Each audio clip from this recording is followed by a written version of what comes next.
Olá pessoal, tudo bem? Eu sou a Cláudia Martins e espero que você seja muito bem-vindo ao meu canal de História da Igreja.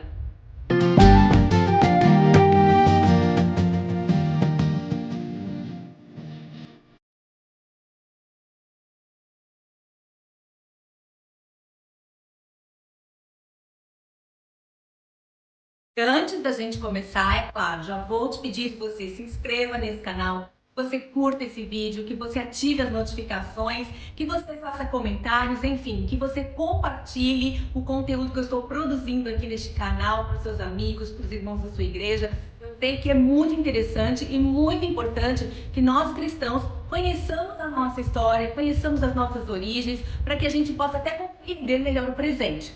Como eu havia dito para vocês no primeiro vídeo, caso você não tenha assistido, eu vou deixar o link dele no final deste vídeo aqui. Eu havia prometido que traria para vocês desta vez as divisões dos períodos da história da igreja. E antes da gente continuar, eu quero dizer que eu estou me baseando nesse livro aqui, História da Igreja Cristã. E esse livro ele é bastante didático, inclusive é um livro interessante para quem quer começar a estudar a história da igreja, eu recomendo ele. Ele tem uma divisão bem pedagógica a respeito desses períodos, então a gente vai estar falando com base nesse livro aqui, tá bem? Bom, pessoal, e também já deixando claro que falando em 6 períodos de história da igreja, é difícil que a gente possa trazer todo esse conteúdo de maneira aprofundada num vídeo só. Então pode ser que eu cite algum evento ou não cite alguma coisa que você sinta falta, mas eu te peço já que tenha paciência comigo nesse sentido, porque são muitas coisas, gente, são 2000 anos de história para ser compartilhado. Então eu vou realmente pontuar aquilo que, na minha opinião, é importante, é interessante a gente saber e conhecer esse tipo de conteúdo aqui. E ainda reforçando aquilo que eu disse no vídeo anterior, conhecer a história da igreja, gente, ela é fundamental para que a gente possa compreender o presente. Falando de história da igreja, nós estamos tratando a respeito da nossa herança espiritual, daquilo que nos foi trazido até agora. Então, ela se faz realmente importante. Como eu já disse, ela não é algo desconexo, algo sem sentido, eventos aleatórios. Olhando para a história da igreja, olhando para o passado, nós sempre veremos a mão de Deus providenciando e cuidando da sua igreja. Conhecer toda essa história aumenta o nosso entendimento da nossa identidade e da nossa missão como igreja. Entrando no assunto desse vídeo, eu quero lembrar quais são os períodos da história da igreja, ok? Nós temos o período da igreja apostólica, o período da igreja perseguida, o período da igreja imperial, o período da igreja medieval, o período da igreja reformada e o período da igreja moderna. Da história da igreja, a igreja apostólica, que vai desde a ascensão de Jesus Cristo no ano 30 até a morte de João aproximadamente no ano 100. Na igreja apostólica nós vamos perceber a expansão inicial do cristianismo. Nós vemos ver os apóstolos se espalhando para pregar o evangelho, especialmente na liderança de Pedro e Paulo, as igrejas ali da Ásia Menor, as igrejas de Jerusalém. É um período bastante interessante a respeito como que começou a história da igreja. E o que a gente pode destacar desse período? A ascensão de Jesus Cristo, a descida do Espírito Santo no Pentecoste, os apóstolos se espalhando para pregar o evangelho, o início da igreja em Jerusalém e nas cidades gentílicas, a conversão de Paulo e as suas viagens missionárias, a escrita dos evangelhos, as cartas paulinas e as cartas gerais. Nós temos também a Didaquê sendo escrita e mais pra frente eu vou gravar um vídeo sobre isso. Nós temos também como importante o incêndio em Roma e a queda de Jerusalém. Neste período também já temos perseguições e cristãos sendo martirizados, inclusive os apóstolos, né? A gente conhece algumas histórias de como que eles foram martirizados. Paulo, por exemplo, foi decapitado, Pedro que foi crucificado e segundo a tradição foi crucificado de cabeça para baixo. E a história também, alguns registros históricos nos trazem também como que alguns apóstolos foram mortos, né? Nós temos Tiago, que é citado no livro de Atos, que foi morto à espada. Nós temos também Estevão, o primeiro mártir, que foi apedrejado. Então, assim, nós já temos registros de perseguição neste período também. Neste período, nós temos o martírio de uma pessoa que eu citei no vídeo anterior, que era Policarpo. Não sei se vocês se lembram, que o que Policarpo nos ensina de fidelidade a Deus. Ele serve a Deus durante toda a sua vida. No final, ele é preso, ele é levado, né, para diante lá das autoridades e ele se recusa veementemente a negar Jesus. Ele diz uma frase que realmente se tornou um marco dentro da história. Há 86 anos eu tenho sido servo e ele nunca me faltou. Como blasfemarei contra o rei que me salvou? O segundo período da história da igreja é o período chamado Igreja Perseguida ou por alguns Igreja Antiga. Esse período vai desde a morte de João, aproximadamente no ano 100 depois de Cristo, até o Edito de Milão, no ano 313 depois de Cristo. Aqui nós vemos, a partir do século 2, 3 e 4, um interesse muito grande e um esforço muito grande do Império Romano em destruir aquilo que eles chamavam de superstição cristã. É neste período que nós vamos ver centenas de milhares de pessoas sendo martirizadas por causa da sua fé cristã. Espada, pelas feras nas arenas, sendo queimadas vivas, enfim, a história traz registros de milhares de pessoas que, sob o Império Romano, foram mortas por se recusarem a negar a sua fé em Cristo Jesus. É interessante que mesmo em meio a toda essa perseguição, o número de cristãos aumentava.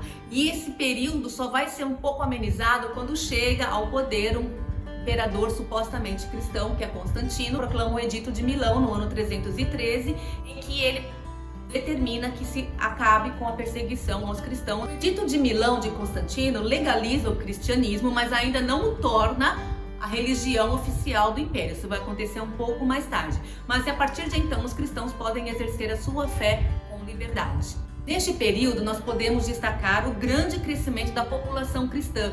O cristianismo se espalha pelas pessoas mais simples, através das estradas romanas, comerciantes, pessoas comuns vão espalhando a verdade do evangelho. Eles vão viajando e o evangelho vai se espalhando. Temos as fortes perseguições por imperadores romanos, não dá tempo de citar todos aqui, mas a coisa foi realmente muito complicada nesse período. Também aqui nós temos o surgimento de seitas e heresias, ao início de uma organização eclesiástica dentro da igreja, cargos e posições. Há também o desenvolvimento das doutrinas e regras de fé cristã. Temos a atuação dos primeiros pais da igreja e, claro, uma suposta conversão do Constantino ao cristianismo. O terceiro período da história da igreja é a Igreja Imperial, que vai desde o Edito de Milão, em 313, até a queda de Roma, em 476. Aqui nesse período nós vemos algo diferente. Os cristãos vão passar da prisão ao trono. A igreja que era então perseguida agora passa a ser a Igreja Imperial. Nesta fase, a igreja então recebe o título de religião oficial do Império Romano. E uma nova capital, que é Constantinopla, que toma agora o lugar de Roma. Os destaques desse período são, por exemplo, a questão de Constantino beneficiando o clero, construindo templos e, claro, também interferindo no funcionamento da igreja. Nós vamos ter o Concílio de Niceia, de Éfeso, da Calcedônia, de Constantinopla. Nós podemos citar o combate à heresia, ao arianismo. Também nós podemos falar a respeito do início do movimento monástico. A gente pode falar de uma questão importante aqui também, que é fechamento do cânon do Novo Testamento. Nós podemos citar também a conversão de Agostinho, um teólogo super importante na história da igreja. Nessa fase também nós temos a formação do Credo Apostólico, um documento bastante importante da história da igreja. E é no ano de 373 que o imperador Teodósio, enfim, declara o cristianismo como a religião oficial do Império Romano. Nesse período também que nós temos a evidência de muitos pais da igreja e o desenvolvimento de uma teologia. Nesse período também, Jerônimo faz a tradução da Bíblia para o latim, conhecida como a Vulgata Latina. Finalmente, nós vamos ter o enfraquecimento do Império Romano Ocidental e também as invasões bárbaras, até chegar na sua queda no ano de 476. Agora temos o quarto período da história da igreja, que é a Igreja Medieval. Período vai desde a queda de Roma em 476 até a queda de Constantinopla em 1453. Chegamos então ao período dos 1000 anos da Idade Média, ou também conhecido como Idade das Trevas. Nessa época, a Europa era praticamente um caos, não havia um governo, não havia nada que regulamentasse ali. Mas aí, com o tempo, começam a se formar os primeiros reinos. A igreja, por ser a única instituição que ainda tinha um pouco de cultura, de organização, vai se tornando influente e poderosa aos poucos, se torna cada vez mais forte e influente. Ela chega a ser o principal poder político da época. E a história nos conta que o bispo de Roma, no caso o Papa, tinha a intenção realmente de dominar não somente a igreja, mas dominar o mundo todo da época. E é nessa fase, pessoal, que os seguidores de Maomé também invadem aquelas cidades que haviam sido o berço do cristianismo. Então surge o movimento das Cruzadas, que visava especialmente recuperar todo aquele território da chamada Terra Santa, que estava então no poder dos muçulmanos. A gente vai ter também a questão das indulgências, as inquisições, enfim, uma era realmente bastante complicada, não só da história cristã, mas da história geral. O que podemos destacar deste período? O início, então, do Sacro Império Romano. Nesse período que nós vemos também o cisma entre a Igreja Romana Ocidental e a Igreja Ortodoxa Grega, do lado oriental. Temos o apogeu do Papado Romano, nós vamos ter também a Inquisição da Igreja Católica contra os hereges, os períodos das Cruzadas. Aí nós temos também o surgimento das universidades na Itália e na França.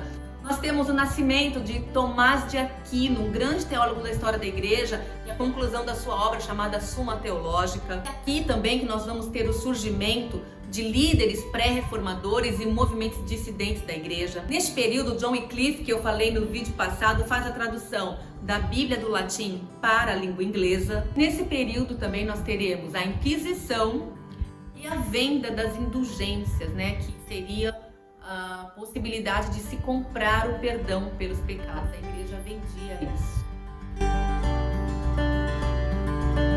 E o quinto período da história da igreja é a Igreja Reformada. Esse período vai desde a queda de Constantinopla em 1453 até o fim da Guerra dos 30 Anos no ano de 1648. Chegamos então no momento da Reforma Protestante no século XVI. Aqui nós teremos Martinho Lutero pregando as suas 95 teses na porta da Catedral de Wittenberg, e depois de vários acontecimentos, enfim, ele é excomungado da Igreja Católica e passa a dar origem então à Igreja Luterana. Nesse período nós vamos ter outros reformadores também, né, como Calvino, como Zwinglio, como Bucer, como John Knox, outras mulheres que participaram da Reforma. Existe aí hoje o conhecimento, né, de que mulheres participaram avidamente, mulheres apologetas que foram ativas no movimento da Reforma, mulheres que engajaram na causa da Reforma, Margarida de Navarra, por exemplo, a Catarina Vambora, enfim, pessoas que foram instrumentos de Deus naquele período para trazer luz a respeito da salvação, do valor da palavra, da comunhão com Deus e sobre a igreja. A partir desse momento também que nós veremos os anabatistas, presbiterianos, os anglicanos, os episcopais, o puritanismo. E a resposta da Igreja Católica a todo esse movimento é a Contra-Reforma. Como destaques desse período, a gente pode citar, por exemplo, a Renascença e a descoberta de novas nações, como por exemplo o Brasil. O início então da Reforma Protestante com Martinho Lutero, a Reforma com Zwinglio na Suíça, a Reforma com Calvino em Genebra, a Reforma com John Knox na Escócia, a Reforma na Inglaterra e o início da Igreja Anglicana. Temos também a Contra-Reforma da Igreja Católica. Temos também o início do movimento do puritanismo na Inglaterra. E também temos a Guerra dos 30 Anos, que é uma guerra entre católicos e protestantes por motivos políticos e religiosos. Chegamos então ao sexto período, que é a Igreja Moderna, ou como alguns chamam também, Igreja Contemporânea. Esse período vai desde o fim da Guerra dos 30 Anos, em 1648, e nos livros você vai encontrar até o início do século XIX, mas a gente vai dar uma esticadinha até os nossos dias. Bem, a gente começa falando então desse período da Igreja Moderna, falando já também do Iluminismo, que é um movimento baseado na razão, com ênfase na liberdade, dignidade humana, a investigação científica e o ceticismo. Alguns cristãos aderem a esse racionalismo e começam a pensar que somente uma fé racional é compatível com o mundo moderno. Outros já enfrentaram esse desafio com experiências de avivamento espiritual, como o pietismo, um movimento que influenciou bastante homens como John Wesley, como George Whitefield e Jonathan Edwards. Com o descobrimento das Américas, como a gente já viu no período anterior, é interessante que as igrejas passam a enviar missionários. E então a fé cristã encontra uma expansão geográfica bastante grande.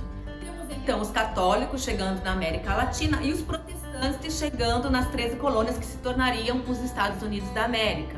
Esticando um pouquinho esse período até os nossos dias, até o século XX, agora século XXI, a gente vai ter então duas grandes guerras mundiais e outras guerras que acontecem durante todo esse período. Nesse período também a Igreja Católica cria o Estado do Vaticano. Temos também o movimento da renovação carismática, a teologia da libertação. Do lado oriental, nós temos a Igreja Russa sendo o alvo da Revolução Comunista e mais com o fim da União Soviética, a Igreja Ortodoxa foi revitalizada.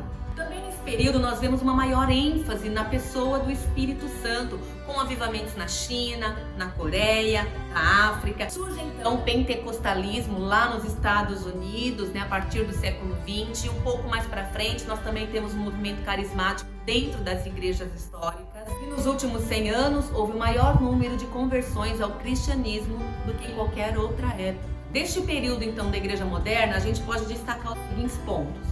O período então do racionalismo, iluminismo, com o desenvolvimento da ciência moderna. Vemos também crise de fé por muitos cristãos por causa do racionalismo e também o surgimento do liberalismo teológico. Surge também o pietismo, um movimento de renovação de fé baseado na experiência. É nesse período, gente, que acontece o avivamento morável, vai ter vídeo sobre isso. Surgem os pregadores avivalistas como John Wesley, como George Whitefield, como Jonathan Edwards.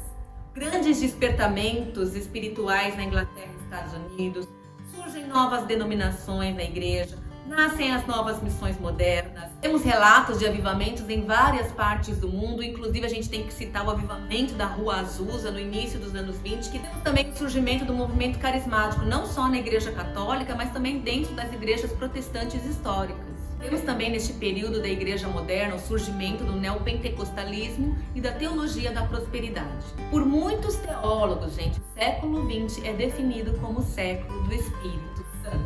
E é isso então, pessoal. Esses são os 6 períodos da história da Igreja. Vocês viram, é muita coisa, não dá pra gente se aprofundar num vídeo só em todos eles. São muitas pessoas, muitos eventos, muita coisa acontecendo. O intuito desse vídeo não foi fazer uma aula acadêmica e profunda, teórica demais a respeito disso. O intuito desse vídeo é, na verdade, compartilhar a história da igreja, popularizar o ensino da história da igreja, fazer com que você aí do outro lado, que nunca teve contato com isso, possa aí se situar no tempo, no espaço em relação à história, saber quem são as pessoas de cada tempo, os eventos de cada momento, de cada período e ter uma noção um pouco melhor de tudo isso, ok? Eu espero que esse vídeo tenha te ajudado, que esse vídeo tenha te abençoado, que você esteja gostando desse conteúdo. Se você está assistindo esse vídeo pela primeira vez e ainda não é inscrito nesse canal, gente, isso é muito importante, porque o YouTube passa a entender que esse conteúdo é importante e começa a mostrá-lo para mais pessoas. Então, por favor, se inscreve no canal, deixa o seu joinha, comenta, fala aí o que você achou do vídeo, se você tem dúvida a respeito de algum período, se eu esqueci alguém que eu não deveria ter esquecido, e eu tenho certeza que eu esqueci, tem muita gente. Nós estamos aqui juntos para aprender, para difundir esse conhecimento. Eu quero realmente que você crie aí no seu coração uma expectativa de conhecer mais a respeito da história da igreja. Compartilhe nas suas redes sociais, envia naquele grupo da família lá do WhatsApp, entendeu? Nos ajude aí a fazer a história da igreja mais conhecida e mais difundida. E eu quero agradecer muito a você que está me acompanhando aqui. Esse é o 2º vídeo ainda, mas os meus amigos que estão aí compartilhando, estão comentando, estão se inscrevendo no canal. Gente, isso é muito, muito importante para que esse conteúdo cresça e alcance mais e mais pessoas. Então, continuem fazendo isso, por favor. Eu estou muito feliz realmente com o feedback que eu tive do primeiro vídeo. Foi muito bacana saber que esse conteúdo fez sentido, que as pessoas realmente estão interessadas em conhecer mais a história da igreja. Eu quero te agradecer por ter assistido esse vídeo até aqui. Que Deus te abençoe e que você continue firme aí, lendo a sua Bíblia, na sua comunhão com Deus, na comunhão com a sua igreja local. Isso é muito importante. Que você continue aí conhecendo mais a história da igreja e através dela conhecendo mais ao Deus que você serve. Um abraço e até lá, pessoal!